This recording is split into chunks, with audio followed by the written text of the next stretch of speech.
Velha, vai viver sua vida, deixa a nossa em paz. Meu filho gritou isso na frente dos vizinhos. Fiquei em silêncio, mas meus olhos disseram tudo. 3 dias depois, ele recebeu uma carta. Eu tinha me mudado para o exterior, mas antes deixei um bilhete que o fez perder o chão. Meu filho gritou essas palavras na frente de todo mundo, na calçada. Com os vizinhos olhando pela janela, alguns até pararam de regar as plantas para escutar melhor. Velha, vai viver sua vida, deixa a nossa em paz. A voz dele ecoou pela rua inteira como um tapa na cara. Eu fiquei ali, parada, com a mão ainda segurando a alça da minha bolsa de tecido floral. Aquela que eu mesma costurei há 15 anos. Meus olhos não choraram naquele momento, mas disseram tudo. Disseram que algo dentro de mim acabava de morrer. 3 dias depois, Rodrigo recebeu uma carta registrada. Quando abriu, o rosto dele perdeu toda a cor. Eu tinha me mudado para o exterior. Mas antes, deixei um bilhete que o fez perder o chão. E se você ficou até agora se perguntando como uma mãe chega a esse ponto, como uma mulher de 68 anos toma coragem para assumir da vida do próprio filho, então fica comigo, porque essa história vai te fazer repensar tudo o que você acha que sabe sobre família. Antes de continuar, se você gosta de relatos reais como esse, de histórias que mostram que nunca é tarde para recuperar sua dignidade, se inscreve no canal e ativa o sininho. Porque aqui eu não conto histórias de vítima. Eu conto histórias de mulheres que decidiram reagir. Meu nome é Neuza. E eu preciso voltar um pouco no tempo para você entender como eu cheguei naquele momento, parada na calçada, ouvindo meu único filho me chamar de velha como se eu fosse um móvel velho que atrapalha na sala. Eu sempre fui costureira. Desde menina, aprendi com minha mãe a dar pontos perfeitos, a transformar retalhos em algo bonito. Quando meu marido, o Walter, morreu num acidente de moto, eu tinha só 32 anos e o Rodrigo tinha apenas 6. Eu pensei que o mundo tinha acabado. Lembro do velório, do cheiro de flores brancas que me dava náusea, do peso de segurar a mão do meu filho pequeno enquanto as pessoas sussurravam "coitada, tão nova viúva". Mas eu não quis ser coitada. Eu quis ser forte. Peguei a máquina de costura que era da minha mãe, botei na sala e comecei a fazer roupas para fora. Vestidos de festa, uniformes escolares, ajustes. Trabalhava até a mão doer, até a vista embaralhar de tanto olhar para os pontinhos miúdos. O Rodrigo cresceu vendo eu trabalhar. Ele fazia lição de casa na mesma mesa onde eu cortava tecido. A gente comia arroz com ovo muitas vezes, mas nunca faltou amor. Nunca faltou conversa. Eu falava para ele: "Meu filho, a gente não tem muito, mas o que a gente tem é nosso, e dignidade ninguém tira". Com o tempo, a costura foi crescendo. Abri uma pequena confecção, contratei 2 moças para me ajudar. Não era luxo, mas dava para viver com conforto. E eu sonhava com uma coisa: ver meu filho formado, ver ele de beca, de capelo, recebendo o diploma, porque eu não tive isso. Parei de estudar para casar. E o Walter também não teve. Mas o Rodrigo ia ter. Quando ele passou no vestibular para a administração, eu chorei tanto que molhei o papel da aprovação. Mas a faculdade era particular. Mensalidade de R$ 1.850 por 4 anos. Eu fiz as contas, daria em torno de R$ 180 mil no total, com reajustes. Eu não tinha isso, mas eu tinha o apartamento que minha mãe me deixou quando morreu. Um 2 quartos simples, mas numa localização boa. Vendi e usei o dinheiro para pagar a faculdade do meu filho. Continuei morando de aluguel, mas com o coração cheio. Porque ele ia ser alguém na vida. E ele foi. Rodrigo se formou, arrumou emprego numa empresa de logística, começou a ganhar bem. Continuou morando comigo até os 28 anos. A gente tinha uma relação boa. Ele me levava para o cinema, sentava comigo no sofá para assistir novela, me chamava de minha rainha. Eu lembro de um dia, ele chegou com uma caixa de brigadeiro e falou: "Mãe, tudo o que eu sou, eu devo à senhora". Eu guardei aquelas palavras como quem guarda joia. Mas então veio a Patrícia. Ela entrou na vida do Rodrigo como uma rajada de vento que bagunça tudo. Bonita, eu admito. Cabelo alisado, unhas sempre feitas, roupas de marca. Trabalhava como gerente de loja de cosméticos. Quando o Rodrigo me apresentou ela, eu tentei ser simpática. Preparei uma torta de frango, arrumei a mesa, botei a toalha de crochê que eu tinha feito. Mas a Patrícia mal tocou na comida. Ficou mexendo no celular e fazendo comentários sutis. Ah, Rodrigo me falou que a senhora costura. Que charmoso. O tom não era de elogio, era de deboche. Eu engoli seco. Tentei ignorar, afinal, era a namorada do meu filho. Eu queria que ele fosse feliz. Eles casaram 2 anos depois, numa festa que eu paguei metade. 18 mil reais da minha parte. A Patrícia queria tudo do bom e do melhor. Buffet chique, vestido importado. E eu dei, porque era o casamento do meu filho. E mãe faz isso, né? Mãe dá. Mas a partir daquele casamento, tudo mudou. Devagar, mas mudou. Primeiro foram as visitas. Eu ligava para marcar de ir na casa deles e a Patrícia sempre tinha uma desculpa. Ah, Neuza, hoje não dá, a gente vai sair. Hoje a casa tá uma bagunça. A gente tá cansado. Rodrigo concordava com tudo que ela dizia. Começou a me chamar de Neuza também, ao invés de mãe. Pequeno detalhe, mas que doía como agulha enfiada. Depois veio a neta, Melissa. Minha netinha linda, de olhos castanhos iguais aos do Rodrigo. Quando ela nasceu, eu quis ficar no hospital, ajudar. Mas a Patrícia disse que a mãe dela ia ficar. Não tinha espaço para mim. Eu segurei a dor e esperei. Quando finalmente pude ver a Melissa, com 3 semanas de vida, eu segurei aquele bebezinho no colo e prometi que ia ser a melhor avó do mundo. Mas a Patrícia não deixou. As visitas começaram a ser agendadas. Eu não podia mais aparecer de surpresa. Tinha que ligar antes, confirmar horário, como se fosse consulta médica. E mesmo assim, muitas vezes eu chegava lá e a Patrícia inventava que a Melissa estava dormindo, ou irritada ou doente. Eu voltava para casa com o coração apertado, abraçando a boneca de pano que eu tinha costurado para minha neta e que nunca conseguia entregar. Mas o pior ainda não tinha acontecido, e foi justamente esse pior que me trouxe até aquele dia, na calçada, ouvindo meu filho me humilhar. Mas para você entender a pancada que eu levei, eu preciso te contar o que aconteceu antes. Preciso te contar sobre o dinheiro. Sabe aquele ditado que diz: quem vê cara não vê coração? Pois é. Quem olhava para mim naquela época via uma senhora de 68 anos, aposentada, que vivia numa casinha alugada no bairro da Vila Mariana. Quem via de fora achava que eu era só mais uma vovó que passava o dia assistindo programa de auditório e regando samambaia. Mas por dentro eu carregava uma história que pesava mais que saco de cimento. Eu construí minha vida sozinha. E quando eu digo sozinha, eu não estou exagerando. Depois que o Walter morreu, não teve ombro amigo, não teve ajuda de parente, não teve governo pagando conta. Teve eu, minha máquina de costura, e a certeza de que eu precisava criar meu filho com dignidade. Lembro do primeiro ano sem o Walter. Eu acordava às 5 da manhã, preparava café com pão, levantava o Rodrigo, vestia ele com o uniforme que eu mesma costurava, porque comprar pronto era caro demais. Levava ele na escola, voltava correndo, sentava na máquina e trabalhava até a hora de buscar ele. E quando ele dormia, eu continuava. Muitas noites eu costurei até 2, 3 da madrugada. Os dedos sangravam de tanto furar com a agulha. A coluna doía de ficar curvada. Mas eu não parava, porque eu tinha um propósito.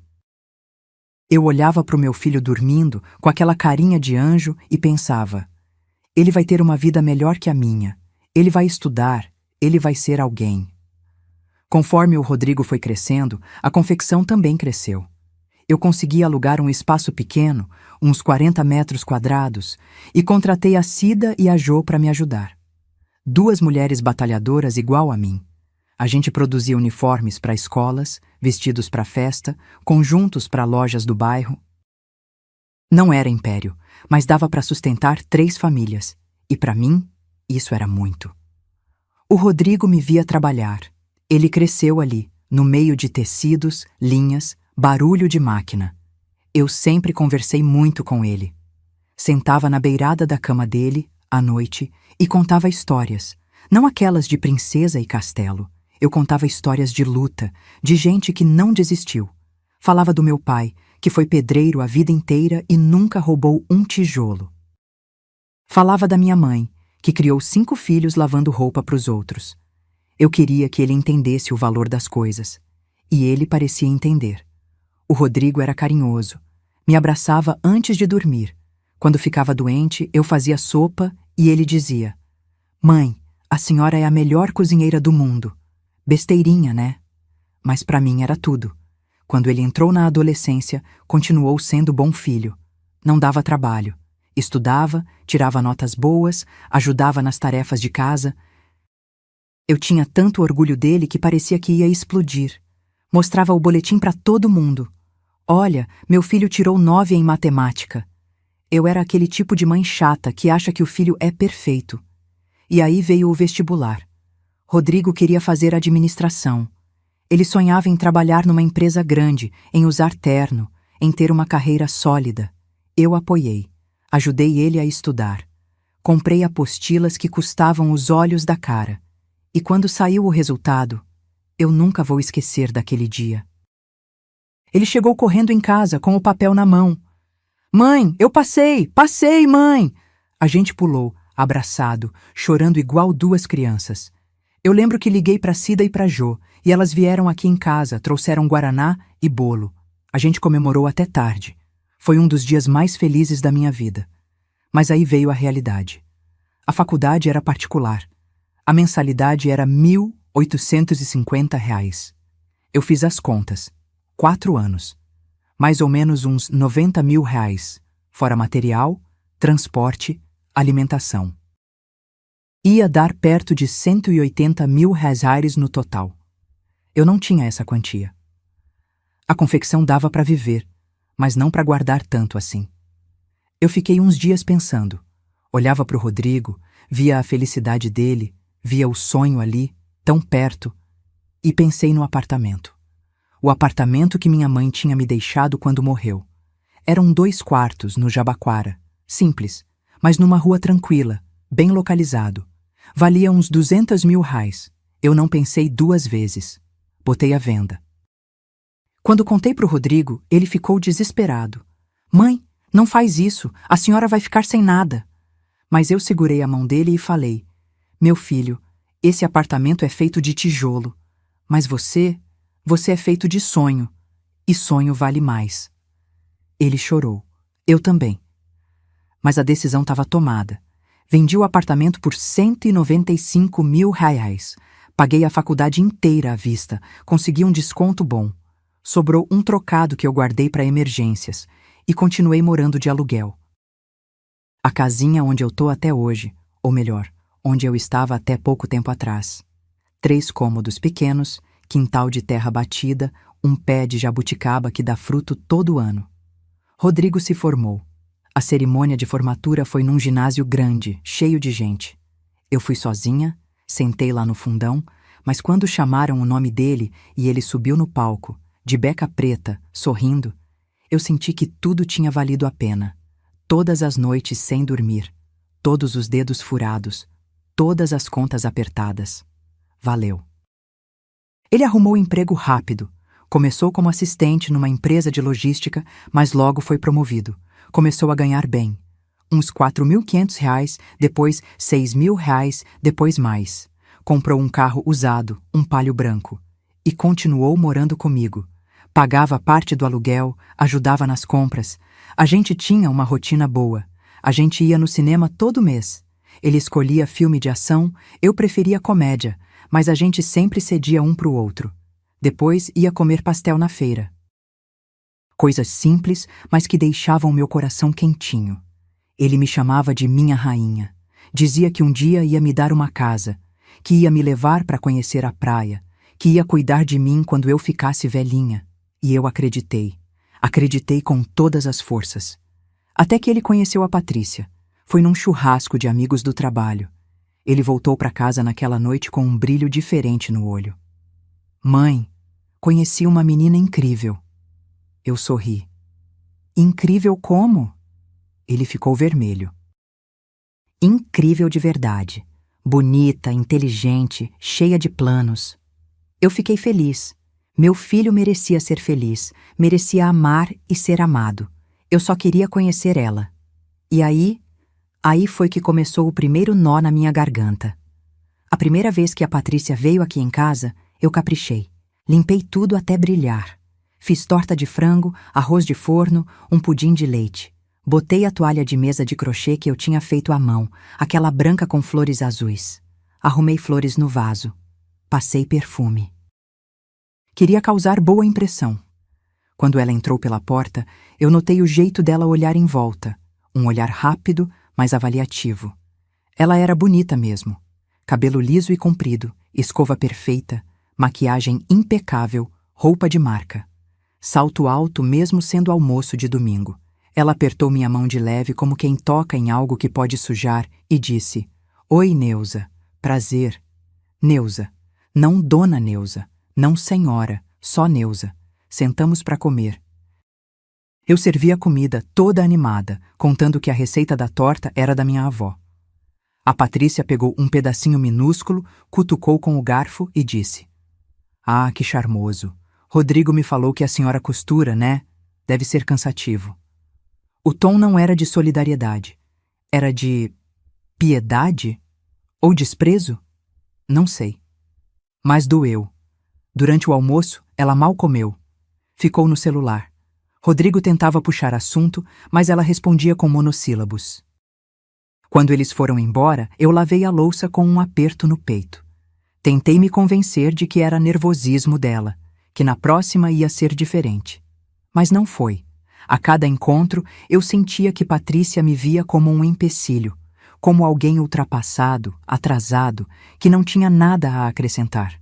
E o pior, Rodrigo começou a mudar também. Aos poucos, mas mudou. Ele parou de me chamar de mãe e passou a me chamar de Neuza também. Parou de me contar as coisas do trabalho. Parou de me perguntar como foi meu dia. Eu tentava não ligar. É fase, eu pensava. Ele tá apaixonado, logo volta ao normal. Mas não voltou. E então veio o casamento. E aí começou o verdadeiro inferno. O casamento foi bonito, não vou mentir. Foi num salão de festas com lustres de cristal, mesas decoradas com flores brancas e douradas, tudo muito chique. Eu me senti deslocada o tempo todo. Botei meu vestido azul marinho, o único social que eu tinha, e um sapato de salto baixo que apertava. Mas eu estava feliz. Meu filho ia casar. Ia começar uma família. E eu, como mãe, só queria ver ele sorrindo. A Patrícia entrou na igreja de vestido importado, uma coisa que custou 12 mil reais. Sim, ela fez questão de comentar. O bolo tinha 5 andares. O buffet servia salmão, camarão, coisas que eu nunca tinha provado na vida. E eu paguei metade de tudo aquilo. 18 mil reais da minha parte. Dinheiro que eu juntei vendendo enxovais, consertando roupa, economizando no mercado. Mas eu dei. Porque mãe faz isso, né? Mãe abre mão. No dia do casamento, a Patrícia mal olhou para mim. Cumprimentou os pais dela com abraços longos, tirou 1000 fotos com as amigas, mas comigo foi só um oi seco e um sorriso de canto de boca. Rodrigo tentou me incluir, me chamou para tirar foto com eles dois. Mas quando eu me aproximei, a Patrícia suspirou alto e disse: Rodrigo, depois a gente tira, tá? Agora é só a gente. E ele concordou. Eu fiquei ali, segurando minha bolsinha de mão, sentindo meu coração se partir ao meio. Mas engoli, sorri, bati palma. Porque era o dia deles, não meu. Depois do casamento, eles foram morar num apartamento alugado no Morumbi. 2 quartos, varanda, churrasqueira, condomínio com piscina. Um lugar bonito. Rodrigo me ligou no primeiro dia e disse: Mãe, vem conhecer nossa casa. Eu fiquei toda animada. Levei um bolo de cenoura que eu tinha feito, embrulhado em papel alumínio, ainda quentinho. Quando cheguei lá, toquei a campainha.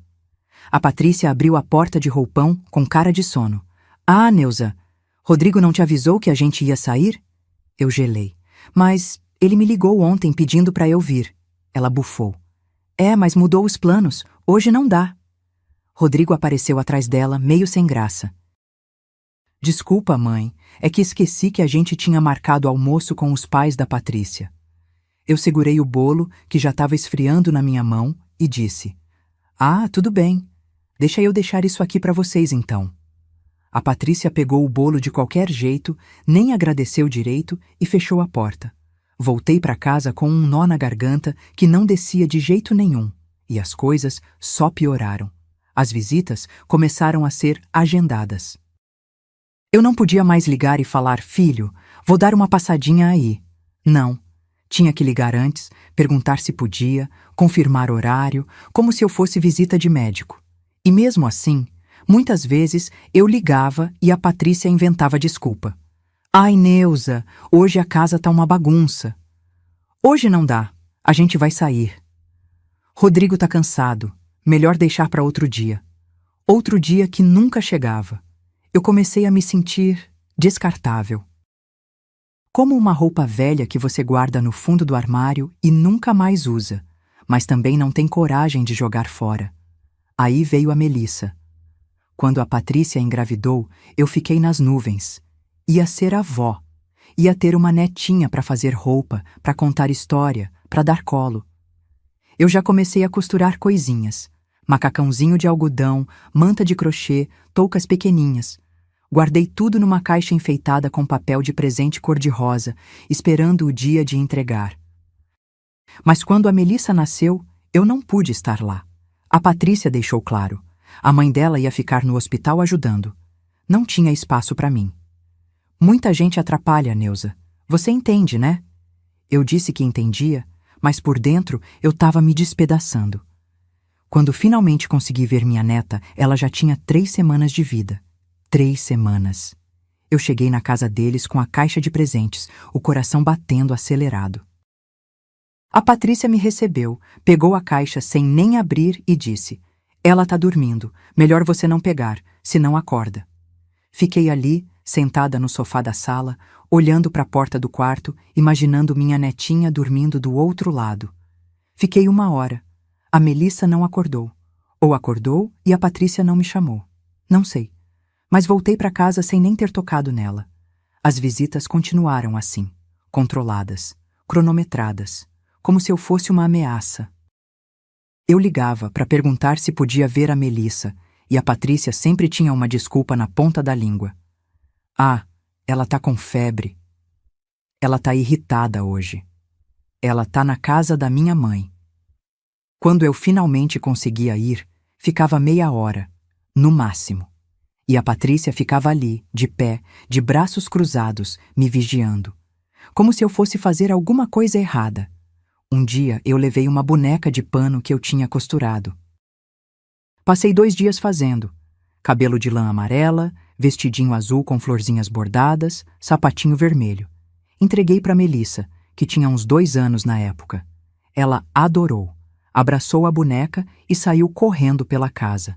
Eu fiquei tão feliz, até que na visita seguinte não vi a boneca em lugar nenhum. Perguntei: Cadê a bonequinha que eu dei para Melissa? A Patrícia deu de ombros. Ah, ela enjoou. Demos para uma instituição. Demos para uma instituição, como se fosse lixo. Eu mordi a língua. Não falei nada, mas naquela noite chorei tanto que molhei o travesseiro inteiro. Rodrigo? Rodrigo não fazia nada. Ele concordava com tudo que a Patrícia dizia. Quando eu tentava conversar com ele, ele me cortava. Mãe, a Patrícia tá certa. Você precisa entender que a gente tem nossa vida agora. Mãe. Pelo menos nesse momento ele ainda me chamava de mãe.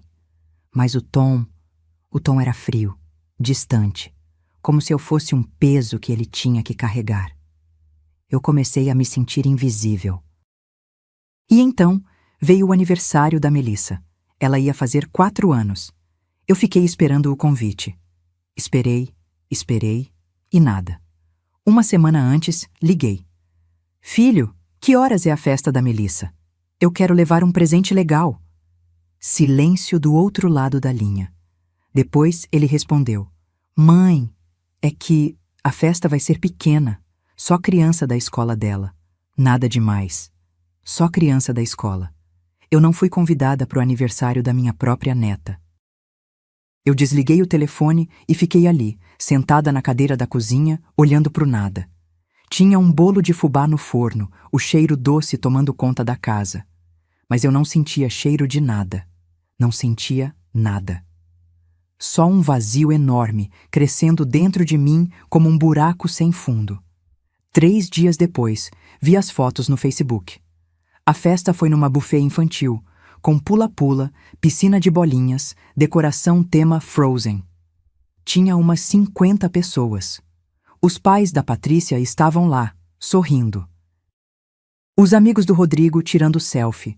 E eu não fui convidada. Naquele dia, alguma coisa dentro de mim começou a rachar. Não quebrou ainda, mas rachou, porque eu percebi que não era esquecimento, não era descuido, era proposital. A Patrícia estava me apagando da vida do meu filho. E ele estava deixando. Eu tentei conversar com o Rodrigo. Marquei de encontrar ele num shopping, porque na casa dele eu não podia mais ir sem agendamento prévio. Sentei com ele numa praça de alimentação, tomando um café aguado, e falei: Filho, eu tô sentindo que vocês não querem mais que eu faça parte da vida de vocês. Ele desviou o olhar. Mãe, não é assim. É que a Patrícia acha que você interfere muito. Fica dando palpite, sabe? Interferir? Eu mal via minha neta. Mal pisava na casa deles. Mas eu não gritei. Não bati na mesa. Eu só perguntei com a voz embargada: E você? O que você acha? Rodrigo ficou em silêncio. E aquele silêncio disse tudo. Ele tinha escolhido o lado dela. Voltei para casa naquele dia com uma certeza dolorida. Meu filho tinha se perdido. E eu não sabia se conseguiria encontrá-lo de novo. Mas o pior ainda estava por vir. Porque 3 meses depois daquela conversa, o Rodrigo apareceu na minha casa. Mas não veio sozinho. Veio com a Patrícia. E veio pedir dinheiro. Eles chegaram num sábado à tarde. Eu estava no quintal, regando as plantas, quando ouvi a campainha. Abri o portão e levei um susto. Rodrigo e Patrícia, os dois arrumados, sorrindo. Ele segurava uma sacola da padaria. Trouxemos pão de queijo, mãe. Aquele que a senhora gosta. Fazia meses que eles não vinham aqui. E agora apareciam assim do nada, com pão de queijo e sorrisos. Alguma coisa não estava certa. Mas eu deixei entrar. Fiz café, botei o pão de queijo no prato, sentei com eles na mesinha da cozinha. A Patrícia estava estranhamente simpática. Ai, Neuza, que casa aconchegante. Sente o cheiro do café? Essas coisas simples que a gente esquece de valorizar, né? Ela nunca tinha elogiado nada na minha casa. Nunca. E agora vinha com esse papo? Rodrigo comeu 2 pães de queijo, tomou café e ficou enrolando.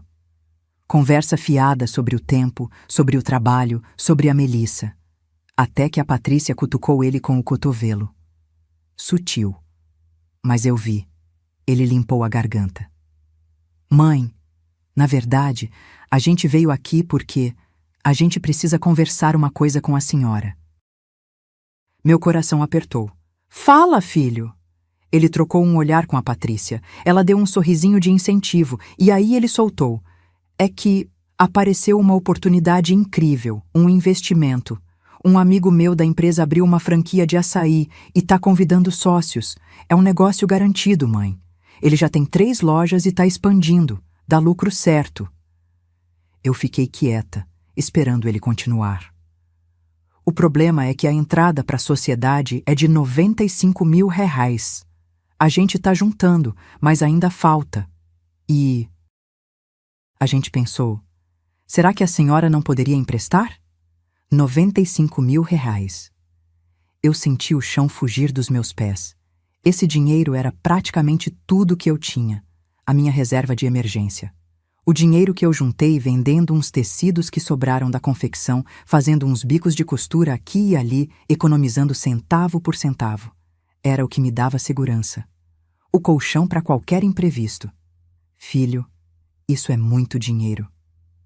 Eu sei, mãe, mas é um empréstimo. A gente devolve em 6 meses, com juros. A senhora vai receber R$ 105.000 de volta. 5.000 de lucro. A gente faz um contrato, tudo certinho. Patrícia se inclinou para frente, com aquele sorriso que não chegava nos olhos. Neuza, a gente nunca pediria isso se não fosse uma oportunidade real. A gente confia no Rodrigo. E a senhora não confia no seu próprio filho? E aí estava a armadilha. Porque se eu dissesse não, eu seria a mãe ruim. A mãe que não acredita no filho. A mãe egoísta que prefere o dinheiro parado no banco ao invés de ajudar a família. Eu olhei para o Rodrigo. Para o meu filho. O menino que eu criei sozinha, que eu vesti, que eu alimentei, que eu paguei faculdade vendendo o apartamento que era meu único patrimônio. Olhei nos olhos dele e vi. Vi um homem que eu não reconhecia mais. Mas vi também o menino de 6 anos que chorou no meu colo no dia do velório do pai. Deixa eu pensar, filho. Patrícia franziu a testa. Pensar? Neuza, a oportunidade é agora. Se a gente deixar passar, perde. Outro sócio entra no lugar. Rodrigo segurou a mão dela num gesto que parecia dizer, calma. Mas depois ele olhou para mim e disse, com aquela voz de menino que eu não conseguia resistir. Mãe, eu não pediria se não fosse importante. A senhora sempre falou que queria ver eu crescer, ter sucesso. Essa é a chance. Eu respirei fundo. E cometi o maior erro da minha vida. Tá bom, eu empresto. O sorriso da Patrícia foi imediato, largo, triunfante. O do Rodrigo era mais contido, mas tinha alívio. Ele se levantou, veio até mim, me abraçou. Obrigado, mãe. A senhora não vai se arrepender, eu prometo. 3 dias depois, transferi os R$ 95.000 para a conta dele. Fizemos um contrato simples que a própria Patrícia digitou e imprimiu. Empréstimo de R$ 95.000 a ser devolvido em 6 meses com juros de 10%, totalizando R$ 105.000. Os dois assinaram. Eu assinei. Guardei o papel na gaveta com um aperto no peito que eu tentei ignorar. Nos primeiros 2 meses, eles foram simpáticos. Rodrigo ligava uma vez por semana. E aí, mãe, tudo bem? Patrícia até me mandou uma foto da Melissa pelo WhatsApp. Eu me segurei para não parecer carente demais, mas respondi cheia de emojis de coração. Mas no 3º mês, as ligações rarearam. Quando eu ligava, Rodrigo atendia rápido, apressado. Mãe, tô no trabalho, depois eu ligo de volta. E não ligava. No 4º mês, eu comecei a ficar preocupada. Não com o dinheiro ainda, mas com o distanciamento. Era como se, depois de conseguir o que queriam, eu tivesse voltado a ser invisível. E aí, chegou o 6º mês. O prazo do empréstimo. Eu esperei. Não cobrei logo no dia. Esperei 1 semana. 2. Quando se passaram 15 dias, eu liguei. Rodrigo atendeu, mas foi seco. Oi, mãe. Filho, é que já faz mais de 6 meses, do empréstimo. Silêncio. Mãe, o negócio tá indo bem, mas a gente ainda não conseguiu tirar o lucro. Precisa de mais um tempo. Quanto tempo? Não sei. Uns 3 meses, talvez. Eu engoli seco. 3 meses viraram 6. 6 viraram 8. E toda vez que eu perguntava, Rodrigo tinha uma desculpa. A franquia tá em fase de ajuste. A gente investiu em reformas. Tá quase, mãe. E a Patrícia? Quando eu perguntava para ela, era pior ainda. Neuza, a senhora tá sendo ansiosa. Negócio não dá retorno da noite pro dia. Relaxa. Relaxa? Eu tinha emprestado praticamente tudo o que eu tinha. E eles me mandavam relaxar? Mas o pior ainda não tinha acontecido. Porque 8 meses depois do empréstimo, eu descobri algo que me fez cair de joelhos no chão da cozinha. Eu estava na feira, comprando verdura, quando a dona Conceição, minha vizinha, veio falar comigo. Neuza, vi seu filho outro dia. Que carro lindo ele comprou. Um Corolla novinho. Eu gelei. Carro? É, preto, 0 quilômetro. Estava estacionado na frente do prédio dele. Eu vi quando passei por lá visitando minha irmã. Voltei para casa com as pernas bambas. Entrei no Facebook. Eu quase não usava, mas tinha criado uma conta só para ver fotos da Melissa. E lá estava. Uma foto do Rodrigo, ao lado de um Corolla preto, sorrindo com a legenda: Conquista nova, Deus é fiel. R$ 78 mil, eu pesquisei. Um Corolla Zero custava em torno disso. Eles tinham comprado um carro, com o meu dinheiro. Eu senti meu peito apertar tanto que achei que ia ter um infarto. Sentei no chão, encostei a cabeça na parede e deixei as lágrimas caírem. Porque não era só sobre o dinheiro, era sobre a traição, sobre a mentira, sobre olhar nos meus olhos e me enganar sabendo que eu tinha vendido meu apartamento para pagar a faculdade dele. No dia seguinte eu liguei. Estava decidida a confrontar. Rodrigo atendeu com preguiça. Fala, mãe. Vi a foto do carro. Silêncio. E daí? E daí? Minha voz saiu trêmula. Rodrigo, você me deve R$ 95 mil. Como você compra um carro de quase R$ 80 mil? Mãe, o carro foi parcelado e é problema meu o que eu faço com o meu dinheiro. O meu dinheiro. Não era o dinheiro dele, era o meu. E ele sabia disso. Mas, filho, você prometeu devolver em 6 meses. Eu vou devolver. Para de me pressionar. A senhora tá parecendo agiota. Agiota. Ele me chamou de agiota. Eu desliguei o telefone. E fiquei ali, sentada na cozinha, ouvindo o barulho do relógio de parede. Tic-tac, tic-tac, como se o tempo tivesse parado. E foi ali que a rachadura dentro de mim aumentou. E começou a doer. Doer de verdade. Porque eu percebi que não era só desrespeito, era crueldade. Mas o que eu não sabia, o que eu não imaginava, era que o pior de tudo ainda estava por vir. Depois daquela ligação, eu passei 3 dias sem conseguir comer direito. O estômago revirado, a cabeça pesada, o coração partido em tantos pedaços que eu nem sabia mais como juntar. Eu olhava para o teto à noite e ficava repassando tudo na cabeça. Cada sacrifício, cada noite mal dormida costurando, cada conta que eu deixei de pagar para garantir que meu filho tivesse roupa limpa, comida na mesa, material escolar. E agora ele me chamava de agiota. Tentei me convencer de que era só um momento de raiva, que ele ia ligar, pedir desculpas, explicar. Mas os dias foram passando. 1 semana, 2, 3, e nada. Até que, num sábado de manhã, eu decidi ir até a casa dele. Não avisei. Não liguei antes, eu simplesmente fui. Peguei o ônibus, desci no Morumbi, caminhei até o prédio. Meu coração batia descompassado. Eu não sabia o que ia dizer, mas eu precisava olhar nos olhos do meu filho e entender. Quando foi que eu perdi ele? Cheguei no portão do condomínio. O porteiro me reconheceu. Eu já tinha ido lá algumas vezes. Boa tarde, dona Neuza. Vai visitar o Rodrigo? Eu forcei um sorriso. Vou sim. Ele pegou o interfone, ligou pro apartamento, ficou esperando. Ninguém atendeu. Estranho. O carro dele tá na garagem. Ele tentou de novo. Nada. Eu pedi. Deixa eu subir. Por favor. Eu sou a mãe dele. O porteiro hesitou, mas acabou liberando. Subi no elevador, as pernas tremendo. Cheguei na porta do apartamento 504. Respirei fundo. Toquei a campainha. Ouvi vozes lá dentro. Risadas. A televisão ligada. Toquei de novo. A Patrícia abriu a porta. Ela estava de moletom, com o cabelo preso num coque bagunçado, sem maquiagem. Quando me viu, o rosto dela fechou na hora. Neuza, o que você está fazendo aqui? Vim falar com o Rodrigo. Ele está ocupado. Patrícia, eu só quero conversar. 5 minutos. Ela suspirou, revirando os olhos. Rodrigo! Ela gritou pro corredor. Sua mãe tá aqui? Minha mãe. Não a Neuza. Minha mãe. Mas o jeito que ela falou era como se fosse um fardo. Rodrigo apareceu de bermuda e camiseta, com cara de sono. Quando me viu, ele franziu a testa. Mãe?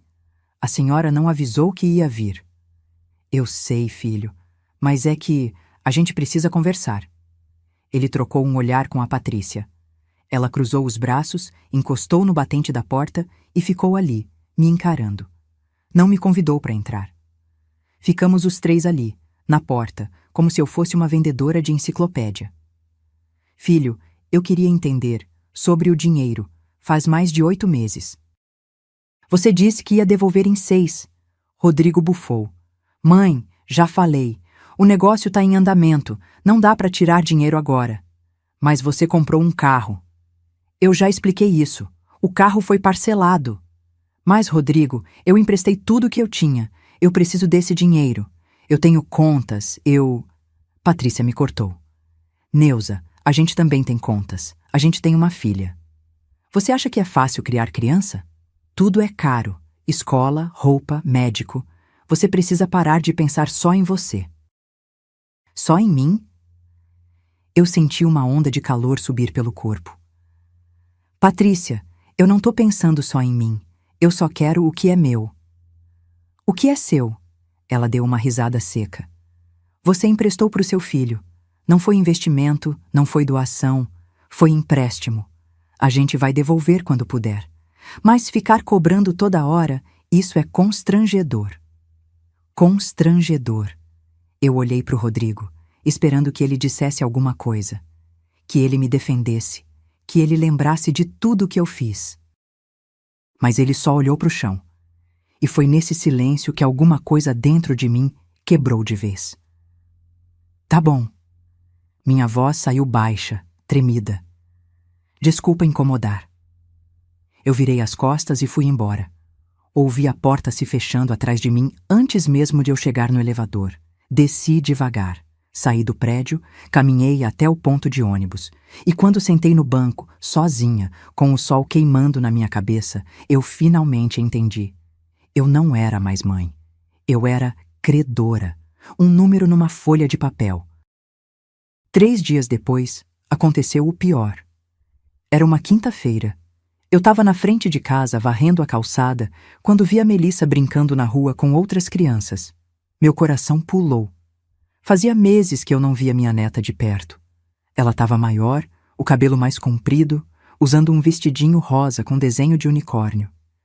Eu larguei a vassoura e fui até ela. Melissa, meu amor. Ela me olhou meio sem jeito, mas sorriu. Oi, vó. Eu me ajoelhei na frente dela, segurei as mãozinhas dela. Como você tá? Saudade da vovó. Melissa me abraçou.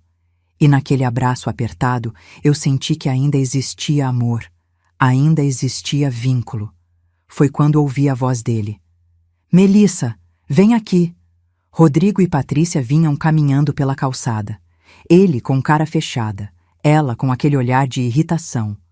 Melissa correu até eles. Rodrigo pegou a mão dela e olhou para mim.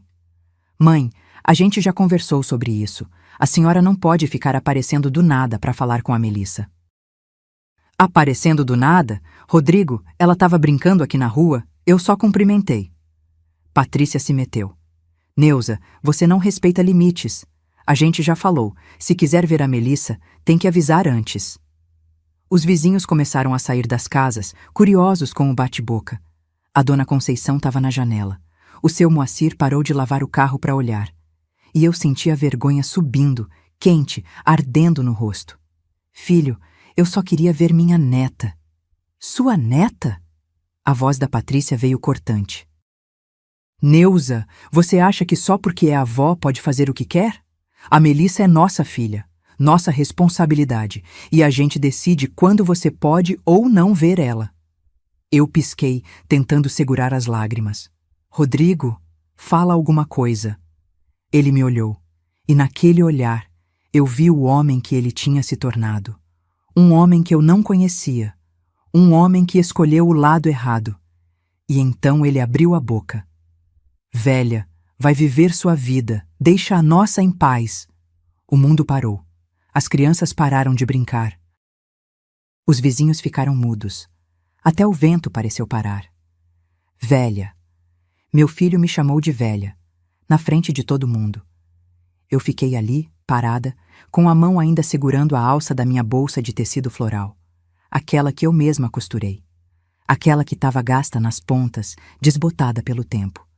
Meus olhos não choraram naquele momento, mas disseram tudo. Disseram que algo dentro de mim acabava de morrer. Rodrigo pegou a Melissa no colo e foi embora. Patrícia me lançou um último olhar, um olhar vitorioso, e foi atrás dele.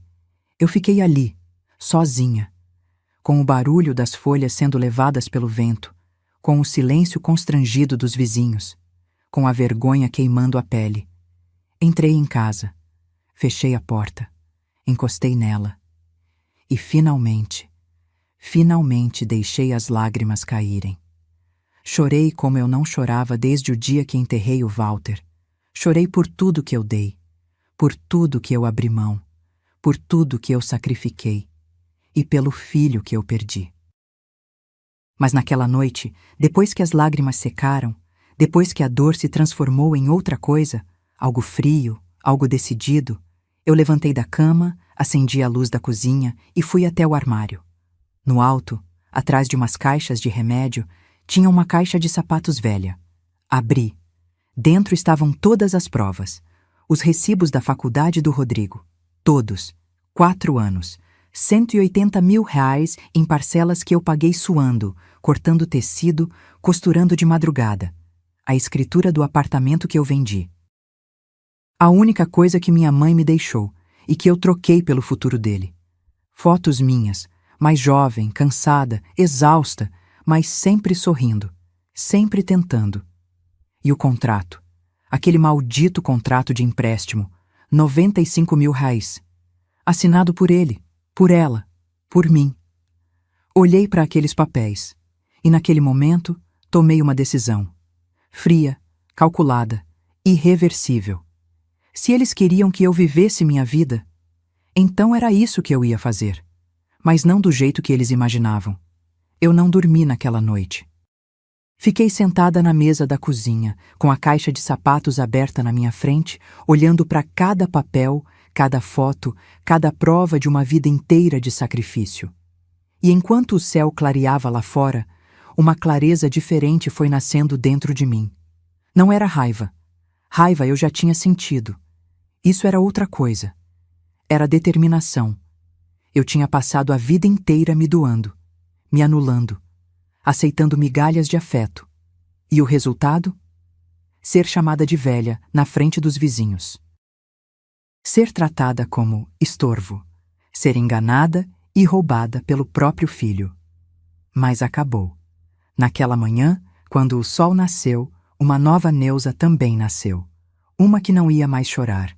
Uma que não ia mais implorar. Uma que ia, finalmente, tomar as rédeas da própria vida. A primeira coisa que fiz foi parar de ligar para o Rodrigo. Parece simples, mas para mim foi uma das coisas mais difíceis. Porque toda mãe tem aquele impulso, sabe? De ligar, de perguntar como tá, de tentar consertar. Mas eu cortei. Bloqueei o impulso. Guardei o celular na gaveta e fingi que ele não existia. Passaram 3 dias, 1 semana. Rodrigo ligou uma vez. Eu atendi, mas fui seca. Alô? Ele pareceu surpreso com o tom. Mãe, tá tudo bem? Eu respondi. Tá, precisa de algo? Ele gaguejou. Não, só tava ligando para saber como a senhora tá. Tô bem. Mais alguma coisa? Silêncio. Não, é só isso. Então tá, tchau. Desliguei e senti algo que eu não sentia há muito tempo. Controle. Nos dias seguintes, organizei meus documentos. Peguei todos os papéis, coloquei numa pasta transparente e procurei uma advogada. Não qualquer advogada. Eu queria alguém que entendesse de direito de família, de cobrança, de justiça. Encontrei a doutora Valéria, escritório pequeno, mas com boa reputação. Marquei consulta e fui. Ela me recebeu numa salinha simples, com uma mesa cheia de processos e um cheiro de café velho. Mas o olhar dela era afiado, atento. Eu gostei na hora. Contei tudo. Do começo ao fim, o apartamento vendido, a faculdade paga, o empréstimo, as mentiras, o carro, a humilhação pública. Ela foi anotando, sem interromper. E quando terminei, ela me olhou por cima dos óculos e disse: Dona Neuza, a senhora tem um caso forte, muito forte. Meu coração acelerou. Esse contrato aqui vale. E como já passou o prazo, a senhora pode entrar com ação de cobrança. Com juros e correção monetária, o valor sobe para 127 mil reais. 127 mil reais. E tem mais, ela continuou. Se ele se recusar a pagar, podemos pedir penhora de bens, incluindo o carro. Eu respirei fundo. Não era sobre vingança. Era sobre justiça. Era sobre mostrar para o meu filho que ações têm consequências, que mãe não é banco, que respeito não se negocia. Vamos em frente, eu disse. A doutora Valéria sorriu. Ótimo. Vou preparar tudo. Saí daquele escritório com a coluna mais ereta, com a cabeça erguida. Pela primeira vez em meses, eu senti que não era mais vítima. Eu estava reagindo. Mas não era só sobre o processo. Tinha outra coisa. Voltei para casa e fiz uma ligação. Pro Portugal, para minha prima Dalva. A Dalva tinha se mudado para Lisboa uns 10 anos atrás, quando casou com um português. A gente sempre manteve contato, mas à distância. Ligação de aniversário, mensagem no Natal, essas coisas. Mas naquele dia, eu liguei por outro motivo. Neuza, que surpresa! A voz dela veio alegre, com aquele sotaque misturado, metade brasileiro, metade português. Dalva. Eu preciso de um favor. Expliquei tudo. A situação com o Rodrigo, o desrespeito, a humilhação e o que eu estava planejando. Ela ficou em silêncio por um tempo. Depois disse: Prima, você sabe que pode contar comigo, sempre. Se quiser vir para cá, minha casa é sua. Tem certeza? Não quero dar trabalho. Trabalho? Neuza, você me ajudou quando eu mais precisei. Lembra quando minha mãe ficou doente e você costurou aquele enxoval inteiro de bebê para eu vender e juntar dinheiro para o remédio? Eu nunca esqueci. Vem, por favor, vem recomeçar aqui. Eu fechei os olhos e pela primeira vez em muito tempo senti esperança. Vou sim, mas não fala para ninguém ainda, tá? Isso é segredo. Segredo guardado. Desliguei e fiquei ali, sentada no sofá da sala, olhando para as paredes da minha casinha. Aquelas paredes tinham me visto chorar, me visto suar, me visto envelhecer. Mas agora iam me ver partir. Nos dias seguintes, comecei a me preparar. Em silêncio, sem alarde. Vendi alguns móveis. Não todos, para não levantar suspeita. Mas a máquina de costura velha, a estante que estava quebrada, umas cadeiras que eu não usava. Anunciei em grupos de Facebook, em classificados. O dinheiro foi entrando aos poucos. Doei roupas para uma instituição de caridade do bairro. Separei as que eu realmente usava e guardei numa mala pequena. O resto, fora. Eu estava desapegando. E cada coisa que eu doava, cada móvel que eu vendia, era como se eu tivesse tirando um peso das costas. Paralelo a isso, a doutora Valéria foi avançando com o processo. Ela me ligava para dar atualizações. Dona Neuza, entrei com a ação hoje. Seu filho vai ser notificado em alguns dias. Eu agradeci, o coração batendo forte. E então, 3 semanas depois daquela humilhação na calçada, eu procurei um contador. O seu Reinaldo, um senhor de uns 60 anos, de óculos grosso e jeito paciente. Ele me ajudou a organizar tudo: imposto de renda, aposentadoria, transferência de documentos. Tudo certinho, tudo legal. A senhora vai morar fora por quanto tempo? Ele perguntou. Não sei, talvez para sempre. Ele me olhou curioso, mas não perguntou mais nada. Só fez o trabalho dele. Comprei a passagem. Voo direto. São Paulo, Lisboa. Data: daqui a 1 semana. 1 semana. Meu coração apertou quando confirmei a compra. Porque era real. Estava acontecendo. Eu ia embora. Ia deixar o país. Ia deixar tudo. Inclusive meu filho. Mas ele não era mais meu filho. Não do jeito que eu conhecia. Ele tinha se tornado outra pessoa. E eu? Eu precisava me tornar outra pessoa também. Durante esses dias, Rodrigo ligou 2 vezes. Das 2, eu fui educada, mas distante. Não falei do processo. Não falei da viagem. Não dei pista nenhuma. Só disse que estava tudo bem. Que estava cuidando da vida. E ele, inocente ou arrogante demais para perceber, achou que estava tudo normal. 3 dias antes da viagem, recebi a ligação da doutora Valéria. Dona Neuza, ele foi notificado. A notificação chegou hoje.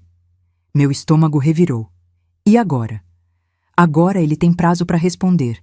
Provavelmente vai tentar entrar em contato com a senhora. Mas não se preocupe, eu cuido de tudo daqui. A senhora pode ir tranquila. Tranquila. Não sei se eu estava tranquila, mas estava decidida. Na véspera da viagem, fiz uma última coisa. Sentei na mesa da cozinha, peguei papel e caneta e escrevi uma carta. Não foi fácil. Tive que reescrever 3 vezes, porque as palavras precisavam ser certas. Precisavam doer, mas também precisavam libertar. E quando terminei, dobrei o papel, coloquei dentro de um envelope branco e escrevi na frente: para Rodrigo. Deixei em cima da mesa. Na manhã seguinte, arrumei minha mala. Uma só, pequena, com o essencial. Olhei em volta pela última vez. A casinha simples, o quintal com o pé de jabuticaba, a cozinha onde eu costurei tantas roupas, onde eu chorei tantas lágrimas. Tranquei a porta. Deixei a chave com a dona Conceição, que chorou quando eu disse que ia viajar por um tempo. Cuida da casa para mim, Conceição. E quando meu filho vier perguntar, entrega isso aqui para ele. Dei o envelope. Peguei o táxi. Fui pro aeroporto. Fiz check-in. Embarquei. E quando o avião decolou e eu vi São Paulo ficando pequena lá embaixo, eu fechei os olhos e respirei fundo. Pela primeira vez em 68 anos, eu estava vivendo só para mim. E isso não era egoísmo, era sobrevivência. O voo durou 10 horas. 10 horas em que eu não dormi nem um minuto. Fiquei olhando pela janelinha, vendo o oceano lá embaixo, escuro, infinito, e pensando em tudo que eu estava deixando para trás, pensando no que me esperava à frente. Quando o avião pousou em Lisboa, o sol estava nascendo. Eu desci com as pernas bambas, o coração acelerado, e ali, no meio daquele aeroporto cheio de gente falando diferente, com placas em português, mas não exatamente o meu português, eu tive um segundo de pânico. O que eu tinha feito? Mas aí eu vi ela, a Dalva, parada ali no desembarque, segurando uma placa improvisada com meu nome. Quando nossos olhos se encontraram, ela largou a placa e veio correndo. Me abraçou forte e eu senti o cheiro do perfume dela, o calor daquele abraço, e tudo ficou menos assustador. Bem-vinda, prima. Bem-vinda à sua nova vida. Eu chorei. Ali mesmo, no meio do aeroporto. Os primeiros dias foram de adaptação. A casa da Dalva era pequena, mas aconchegante, num bairro chamado Benfica, com ruas de paralelepípedo e prédios antigos. Ela e o marido, o Fernando, me receberam como família. Montaram um quartinho para mim, com uma cama de solteiro, um armário e uma janela que dava para o pátio interno onde crescia uma oliveira. Eu tentava me manter ocupada. Ajudava nas tarefas da casa, fazia comida, saía para caminhar. Mas minha cabeça estava sempre em São Paulo, imaginando o que estava acontecendo, se Rodrigo já tinha recebido a carta, se tinha procurado pela mãe. 3 semanas depois da minha chegada, recebi a ligação. Era a doutora Valéria. Dona Neuza, tem uma novidade. Meu coração disparou. Fala. Recebi uma ligação de uma mulher. Ela disse que trabalhou com a Patrícia e tem informações importantes para a senhora. Franzi a testa. Que tipo de informações? Ela não quis falar por telefone, mas disse que é sobre o dinheiro, sobre o tal investimento. Um arrepio subiu pela minha espinha. Passa o contato dela. A doutora Valéria me passou um número de celular. Eu desliguei, respirei fundo e liguei. Atendeu uma voz feminina, jovem, meio nervosa. Alô? Oi. É a Neuza. A advogada me passou seu contato. Você disse que tem informações? Silêncio do outro lado. Depois ela falou: Dona Neuza, meu nome é Jéssica. Eu trabalhei com a Patrícia na loja de cosméticos. Há uns 6 meses eu fui demitida. Injustamente, inclusive. E desde então, eu tenho pensado se devia ou não contar isso. Contar o quê? Ouvi ela respirar fundo. O investimento. A tal franquia de açaí. Nunca existiu. O chão sumiu debaixo dos meus pés. Como assim? Nunca existiu, Dona Neuza. Eu ouvi a Patrícia conversando com as amigas dela na loja uns meses atrás. Ela estava rindo, contando como tinha convencido o Rodrigo a pedir dinheiro para a senhora. Disse que o dinheiro era para reformar o apartamento e comprar o carro. E que que você tinha caído direitinho. Eu senti minha mão tremer tanto que quase derrubei o celular. Reformar o apartamento? Sim. Eles trocaram todo o piso, colocaram um armário planejado na cozinha, refizeram o banheiro e compraram o carro, o Corolla. Tudo com o dinheiro da senhora. Ela falava com tanto desdém, como se a senhora fosse boba. Boba. Eu fechei os olhos. A sala da Dalva girou ao meu redor. Jéssica, você tem como provar isso? Eu gravei uma das conversas. Na época, eu estava desconfiada que ela estava tramando me demitir. Então comecei a gravar algumas coisas. E nesse dia, sem querer, peguei essa conversa também. Eu posso te mandar o áudio se quiser. Manda, por favor. 5 minutos depois, meu celular apitou. Um arquivo de áudio. Eu coloquei o fone de ouvido, apertei play e ouvi. A voz da Patrícia. Clara. Inconfundível. Gente, vocês não sabem o que eu consegui. Convenci o Rodrigo a pedir empréstimo para a mãe dele. Falei que era para investimento, aquela historinha de franquia. Ela caiu direitinho. 95 mil réis. Agora tô reformando o apartamento inteiro. Vai ficar um luxo. E ainda sobrou pro carro. A velha chata agora pode parar de aparecer aqui toda hora. Pelo menos serviu para alguma coisa. Risadas ao fundo. Vozes femininas concordando, comentando, e a voz da Patrícia de novo. Sério, gente, sogra é fogo, mas essa agora vai ficar na dela, quietinha, esperando o dinheiro que nunca vai voltar. Mais risadas. O áudio acabou. Eu tirei o fone. Fiquei ali, sentada na beirada da cama, com as mãos nos joelhos, tentando processar. Nunca existiu investimento. Nunca existiu franquia. Tudo foi mentira. Desde o começo. Eles olharam nos meus olhos, sentaram na minha mesa, comeram o pão de queijo que eu comprei e mentiram. Friamente. Calculadamente. E o Rodrigo? O Rodrigo sabia? Será que ele sabia desde o início? Ou a Patrícia tinha manipulado ele também? Mas aí eu lembrei. Lembrei dele dizendo: é problema meu o que eu faço com o meu dinheiro. Lembrei dele me chamando de agiota. Lembrei dele gritando na rua: velha, vai viver sua vida. Ele sabia e não ligou. Eu liguei de volta para Jéssica. Você pode enviar esse áudio para minha advogada? Eu vou te passar o contato. Claro, dona Neuza, e... Sinto muito, de verdade. Desliguei. Liguei imediatamente para a doutora Valéria. Contei tudo, mandei o áudio, ela ouviu, ficou em silêncio. E depois disse, com a voz firme: isso muda tudo. Isso não é só cobrança de dívida. Isso é estelionato. A senhora pode processar criminalmente também. Não. A palavra saiu rápida, instintiva. Não quero processo criminal. Não quero ver meu filho preso. Só quero meu dinheiro de volta. Com juros, com correção. E quero que ele entenda que o que fez foi errado. A doutora Valéria respirou fundo. Entendo. Então vamos usar esse áudio como prova na ação civil. Vai fortalecer muito o caso.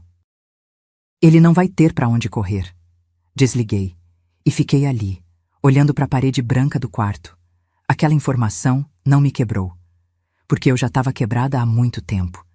Mas ela me deu algo que eu precisava: clareza. Eu não tinha perdido meu filho por acidente. Eu não tinha perdido ele porque ele se apaixonou pela pessoa errada. Eu perdi ele porque ele escolheu me perder. Escolheu me usar. Escolheu me descartar. E essa escolha era dele.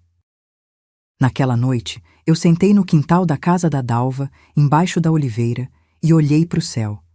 As estrelas aqui eram diferentes.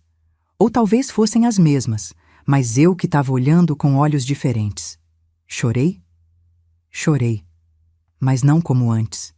Dessa vez, as lágrimas eram de libertação, porque eu finalmente tinha entendido. Não era sobre o dinheiro. Nunca foi. Era sobre dignidade, sobre valor, sobre aprender que amar alguém não significa deixar que pisem em você. E eu tinha aprendido. Naquela noite, eu dormi. Dormi profundamente. Pela primeira vez desde que saí do Brasil. E quando acordei, no dia seguinte, com o sol batendo na janela e o cheiro de café vindo da cozinha, eu soube. Eu ia ficar bem. Não por causa do processo, não por causa da justiça que viria, mas porque eu tinha tomado a decisão mais importante da minha vida. Eu tinha escolhido a mim mesma. Mas antes de eu contar como tudo terminou, eu preciso voltar um pouco. Voltar para aquele dia. O dia em que eu deixei a carta. Porque enquanto eu estava aqui em Lisboa, descobrindo a verdade, lidando com a dor e tentando reconstruir minha vida, lá no Brasil, uma bomba explodiu na vida do Rodrigo. Foi a dona Conceição quem me contou depois. Ela ligou, 3 dias depois que eu cheguei em Portugal, para me avisar que o Rodrigo tinha aparecido. Neuza, seu filho veio aqui procurando você. Estava desesperado. Perguntou onde você estava, quando ia voltar. Eu entreguei a carta como você pediu. Meu coração apertou. E ele, o que ele fez? Abriu ali mesmo, na calçada. Leu. E o rosto dele, Neuza. Nunca vi alguém ficar tão branco. As mãos dele tremiam. Ele tentou me ligar no interfone, mas eu falei que você tinha viajado e não sabia quando voltava. Ele saiu daqui cambaleando, sabe? Como se tivesse levado um soco. Eu desliguei, o coração pesado, e fiquei imaginando a cena. Rodrigo lendo aquela carta. Rodrigo entendendo finalmente o que tinha feito. Deixa eu te contar o que eu escrevi, porque aquelas palavras eu pesei cada uma, cada vírgula, cada ponto final. Rodrigo, se você está lendo isso, é porque finalmente se deu ao trabalho de me procurar. Não sei se foi por preocupação ou por necessidade, mas tanto faz. Eu não estou mais aí. Passei 3 dias pensando no que te dizer. Pensei em gritar, em xingar, em jogar na sua cara cada centavo que gastei, cada noite que não dormi, cada vez que chorei por você. Mas não. Isso seria fácil demais, e eu cansei de facilitar as coisas para você. Então vou te contar uma história. A história de uma mulher que ficou viúva aos 32 anos, com um filho de 6, sem profissão, sem dinheiro, sem futuro. Mas que não desistiu, que pegou uma máquina de costura velha e transformou isso numa vida, que trabalhou até sangrar os dedos, que pulou refeições para você comer, que vendeu o único patrimônio que tinha, um apartamento que era minha herança, minha segurança, para pagar sua faculdade. 180 mil reais, Rodrigo. Foi isso que custou seu diploma. Não foi seu esforço. Não foi sua inteligência. Foi o apartamento da sua mãe. Aquele que eu vendi sem pensar 2 vezes, porque eu acreditava em você. Porque eu achava que você valia mais que tijolos. Eu te criei sozinha, te ensinei valores, te mostrei o que era dignidade. E você virou as costas para tudo isso no momento em que colocou uma aliança no dedo. Não vou culpar sua Patrícia. Seria fácil colocar a culpa toda nela. Mas você é um homem adulto. Você fez escolhas. E uma dessas escolhas foi me tratar como lixo. Você mentiu para mim, me enganou. Pegou 95 mil reais, praticamente tudo que eu tinha, com uma história de investimento que nunca existiu. Comprou carro, reformou o apartamento e quando eu cobrei, você me chamou de agiota. Mas o pior de tudo não foi o dinheiro, Rodrigo. Foi a humilhação. Foi ser chamada de velha na frente dos vizinhos. Foi ser impedida de ver minha neta. Foi ser tratada como um estorvo na vida do meu próprio filho. Então você sabe o que eu fiz? Eu decidi te obedecer. Você mandou eu ir viver minha vida e deixar a de vocês em paz. E é exatamente isso que eu estou fazendo. Eu saí do país. Me mudei para o exterior. Vou recomeçar. Aos 68 anos, vou recomeçar do zero. Porque eu prefiro recomeçar sozinha do que continuar sendo humilhada perto de você. Ah, e sobre o dinheiro? Você vai ser notificado judicialmente. Entrei com ação de cobrança. O valor, com juros e correção, é de R$ 127.000. Você assinou um contrato. Vai ter que cumprir, e se não cumprir, seus bens serão penhorados, incluindo o carro que você comprou com o meu suor. Não tente me procurar, não tente me ligar. Troquei de número, deletei redes sociais, cortei todos os laços. Você disse que eu era velha. E talvez você tenha razão. Eu sou velha. Mas sou velha e livre. Livre de você. Livre da sua ingratidão. Livre da sua maldade. Aprenda uma coisa, meu filho, porque ainda sinto que você é meu filho, mesmo depois de tudo. Quem cria porcos não pode se espantar quando o chiqueiro fede. Você fez escolhas, agora vive com elas. Eu já escolhi. E minha escolha é eu. Adeus, Neuza. PS. Pode ficar com o dinheiro da faculdade. Considere um presente de uma mãe idiota que achou que amor comprava respeito. Mas os R$ 95.000, esses eu quero de volta, com juros. A dona Conceição me contou que depois de ler a carta, Rodrigo ficou parado na calçada por uns 10 minutos, só olhando para o papel. E então ele correu para o carro, entrou e saiu em disparada. Ele tentou me ligar. Meu número não existia mais. Tentou me procurar no Facebook. Eu tinha deletado tudo. Ligou para vizinhos, para conhecidos. Ninguém sabia onde eu estava. Porque eu não contei para ninguém além da Dalva. 2 dias depois da carta, chegou a notificação judicial. A doutora Valéria me mandou mensagem. Ele foi oficialmente notificado. Tem 15 dias para responder. Rodrigo tentou contato através da advogada. Pediu meu telefone. Ela negou. Disse que toda a comunicação seria feita através dela. Ele mandou uma mensagem que a doutora Valéria me repassou. Mãe, por favor, me dá uma chance de explicar. Eu errei. Eu sei que errei. Mas a gente pode conversar? Por favor, não faz isso. Não me processa. A gente resolve de outro jeito. Eu li. E não respondi, porque não tinha mais nada para resolver. Não tinha mais conversa. Tinha um contrato assinado e tinha consequências. 2 semanas depois, ele tentou novamente. Mãe, eu vou vender o carro, vou parcelar tudo com a senhora. Mas por favor, volta. A Melissa está perguntando por você. Ela sente sua falta. Melissa, aquela parte doeu. Doeu muito, porque eu amava minha neta. Mas eu não podia mais me sacrificar.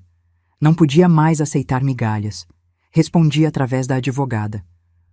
O processo segue. Se ele quer quitar a dívida, que quite. Mas isso não muda nada entre nós. O que foi quebrado não tem mais conserto. E foi assim que tudo começou a desmoronar para ele. Porque vender o carro não ia ser suficiente. O carro valia R$ 78.000. Usado agora valia menos. E ele devia R$ 127.000. A Patrícia, quando descobriu tudo, o processo, a carta, o áudio que a Jéssica tinha gravado, entrou em pânico. A doutora Valéria me contou que eles tiveram uma briga feia. Os vizinhos ouviram gritos, Patrícia acusando Rodrigo de ser fraco, de ter deixado a velha fazer isso com eles. Rodrigo gritando de volta, dizendo que a culpa era dela, que foi ela quem inventou a mentira. O casamento começou a rachar, e no meio de tudo, a Melissa. Minha netinha, de apenas 7 anos, sentindo a tensão, ouvindo as brigas, perguntando pela avó que sumiu. A dona Conceição me contou que viu a menina chorando no portão, perguntando quando a vovó ia voltar. E eu chorei também. Chorei porque não era justo. Não era justo que ela pagasse pelos erros dos pais. Mas eu não podia voltar. Não podia me anular de novo. Porque se eu voltasse, tudo voltaria a ser como antes. Eu voltaria a ser a velha inconveniente. O banco que empresta e não cobra. A mãe que aceita qualquer coisa. E eu não era mais essa pessoa. Eu tinha me mudado, Não só de país. Eu tinha me mudado por dentro. 3 meses depois de eu ter saído do Brasil, recebi a notícia. Rodrigo tinha vendido o carro, tinha pegado um empréstimo no banco e tinha quitado a dívida. 127 mil reais. Na minha conta. Olhei para o extrato, para o valor ali, depositado. E não senti vitória, não senti alegria, senti alívio. Alívio de que tinha acabado, de que eu tinha imposto limite, de que eu tinha mostrado que ações têm consequências. Mas senti tristeza também, porque aquele dinheiro tinha custado meu filho. Ou melhor, tinha mostrado quem meu filho realmente era. Os meses seguintes foram de silêncio. Um silêncio pesado, cheio de coisas não ditas. Eu continuava em Lisboa, me adaptando, tentando construir uma rotina. Mas mesmo a quilômetros de distância, as notícias chegavam até mim, pelos vizinhos. Pela dona Conceição, que virou minha informante não oficial, e pela própria doutora Valéria, que mantinha contato comigo.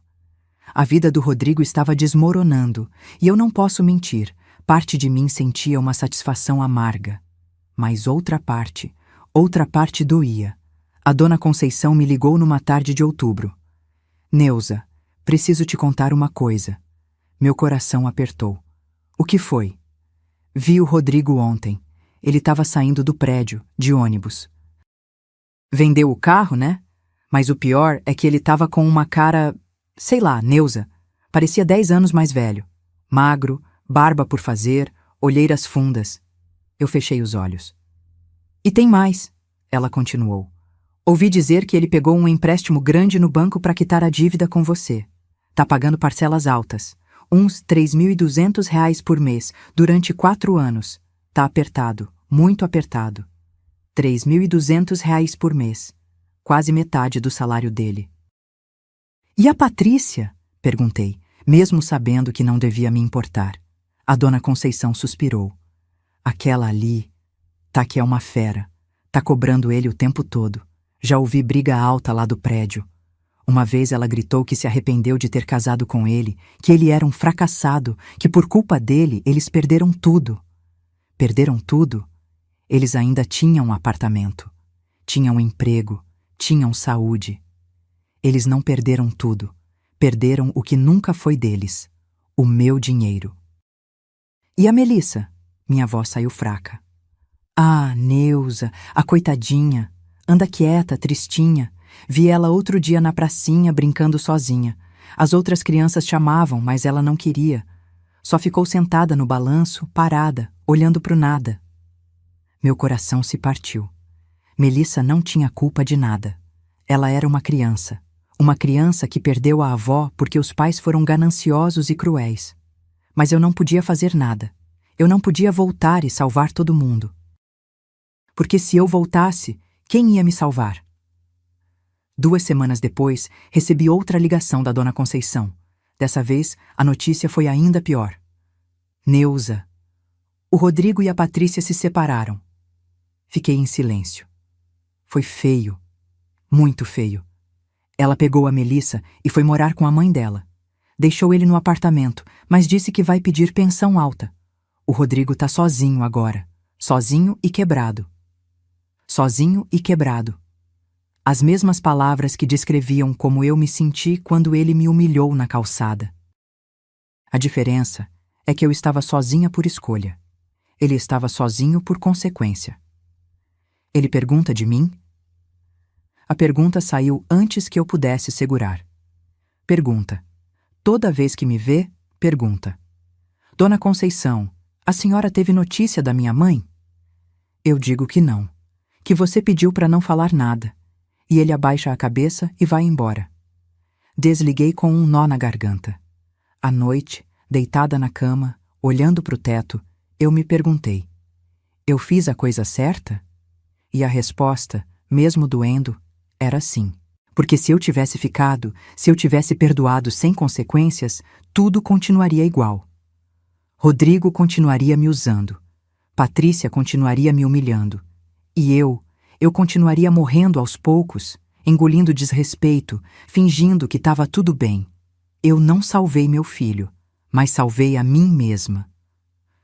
1 mês depois da separação, recebi uma mensagem. Através da doutora Valéria. Rodrigo tinha escrito outra carta. Dona Neuza, ele pediu para eu repassar. A senhora quer que eu leia ou prefere que eu descarte? Eu respirei fundo. Lê. Ela leu. Mãe, eu não sei se a senhora vai ler isso. Não sei se a senhora se importa. Mas eu preciso escrever, nem que seja para dizer pro vazio. Eu estraguei tudo. Eu sei disso agora. Tarde demais, mas sei. Quando a Patrícia me pediu para pedir aquele dinheiro para a senhora, ela disse que era só um empréstimo, que a gente ia devolver rápido, que a senhora nem ia sentir. E eu acreditei. Ou melhor, eu quis acreditar, porque era fácil, era cômodo.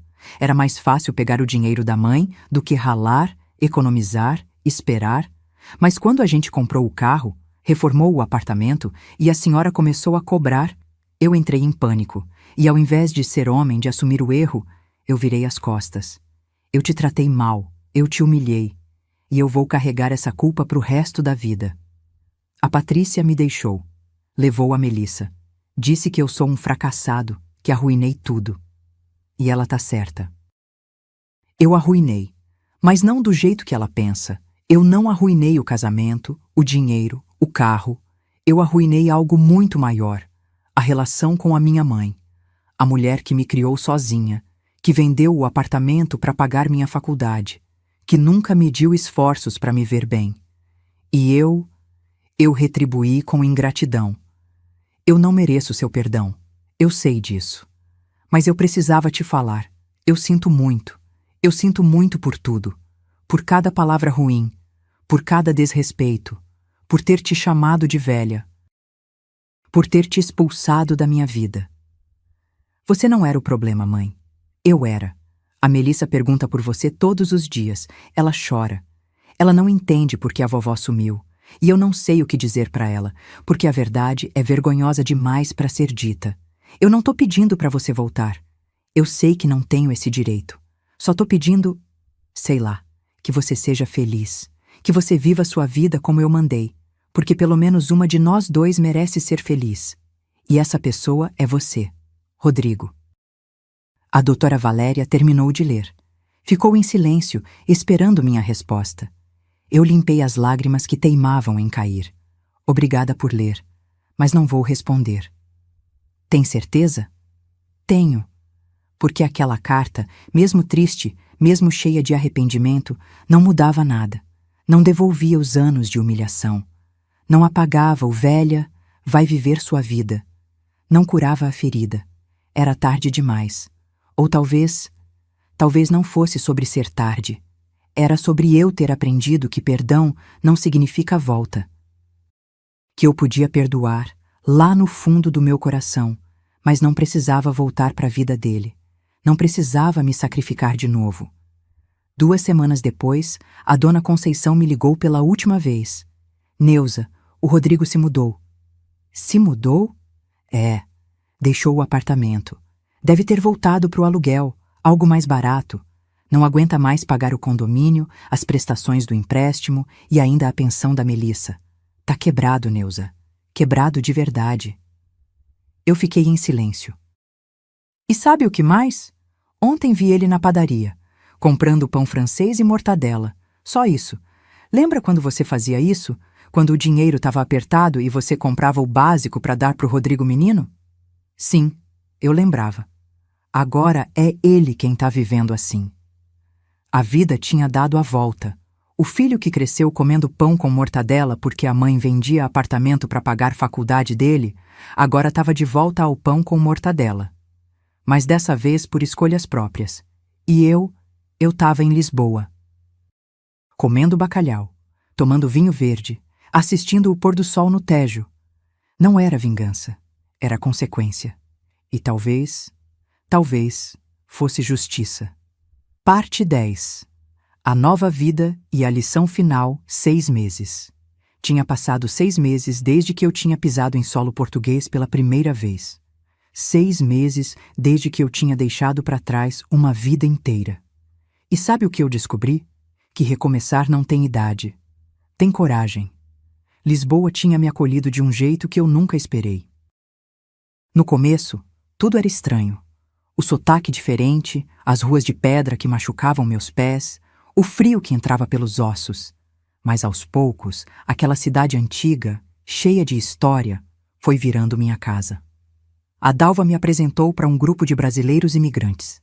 A gente se reunia toda quinta-feira num café pequeno no bairro Alto. Eram pessoas como eu, que tinham deixado o Brasil por motivos diferentes, mas que carregavam as mesmas saudades. A gente tomava café, comia pastel de nata e ria. Ria muito.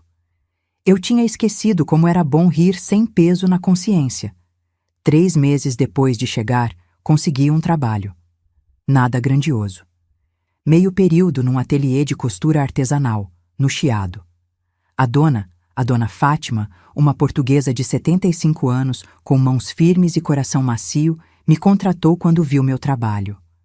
"Você tem mão de fada", ela disse, passando os dedos num bordado que eu tinha feito. "Faz quanto tempo que costura?" "A vida inteira", respondi, e era verdade. O salário era modesto. Uns 800 euros por mês. Mas era meu. Eu não devia nada para ninguém. Não estava trabalhando para pagar dívida de filho ingrato. Estava trabalhando para mim. Comprei roupas novas. Não muitas, mas algumas. Um casaco de lã vermelho que eu nunca teria coragem de usar no Brasil. Uma bota de cano curto.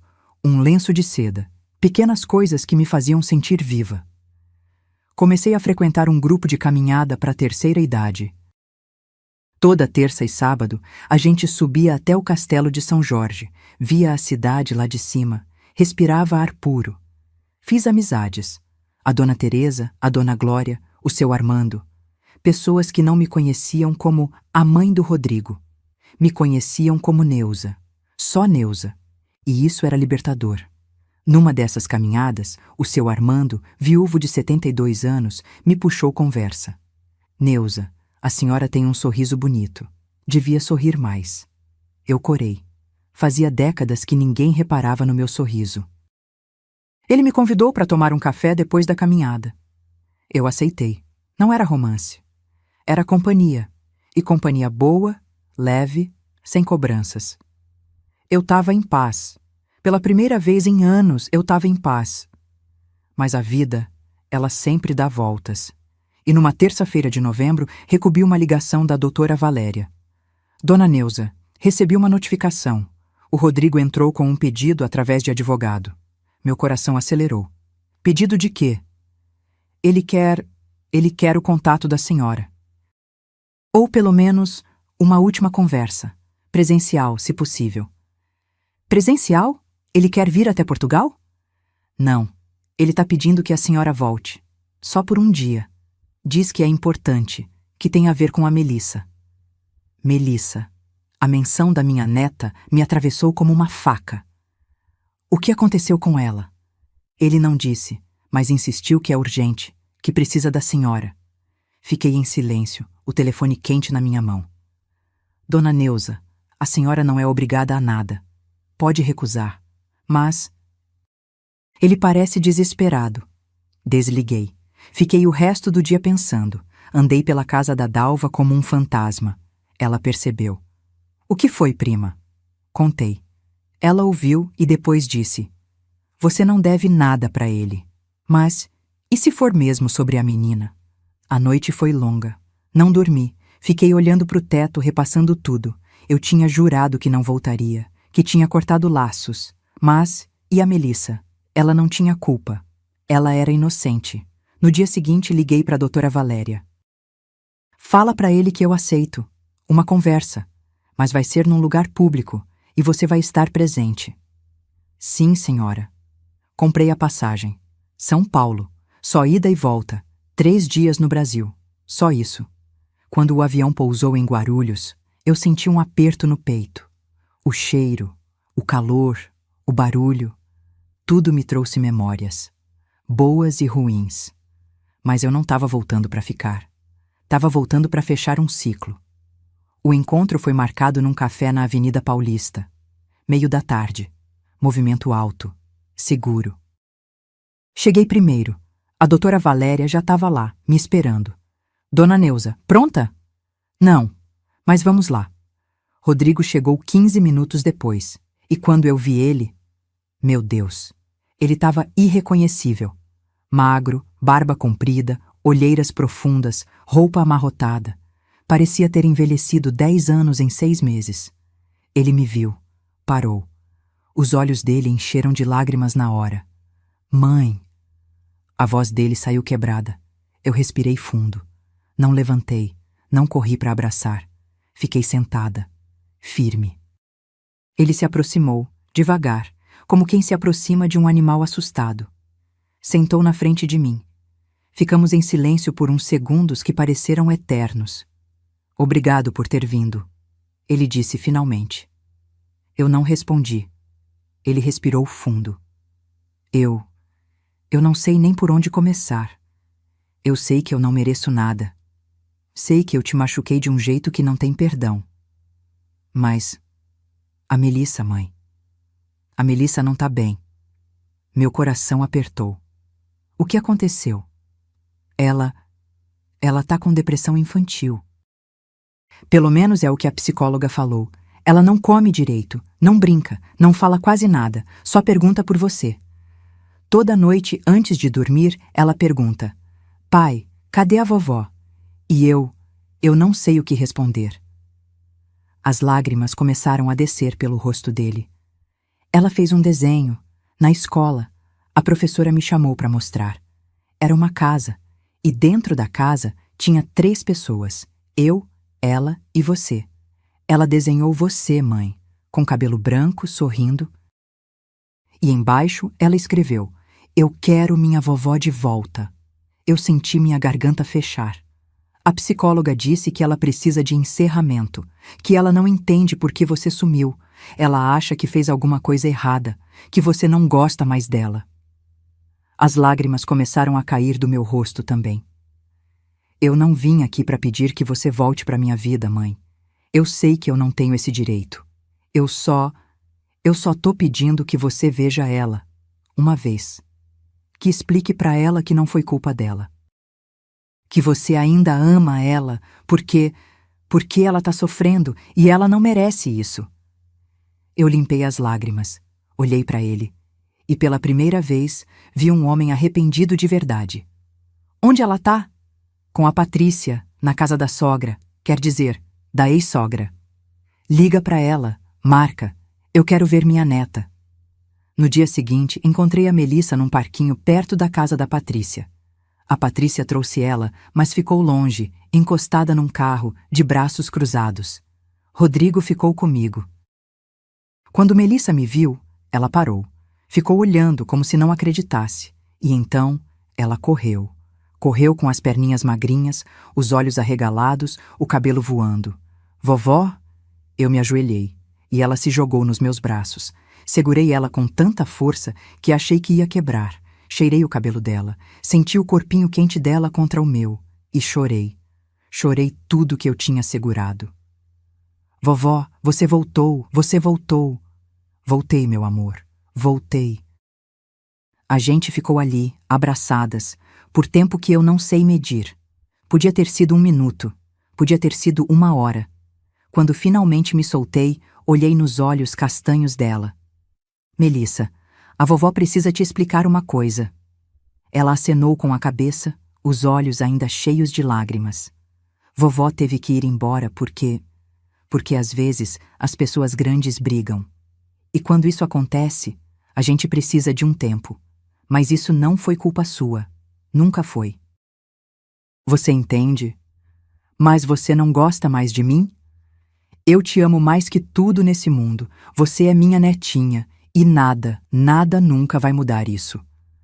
Ela me abraçou de novo e ficamos ali, brincando, conversando, rindo, por 3 horas.